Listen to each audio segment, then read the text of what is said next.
এইখন ধুনীয়া ধৰণী পলয়ৰে তাপাক লয় পাব লাগিছিল প্ৰতিশোধ কৰাৰ কাৰো এই শক্তি নাই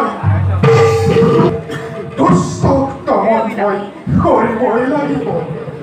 সেই হেতু এই বিষয়ে কৃষ্ণৰ লগত কিছু আলোচনা কৰোঁ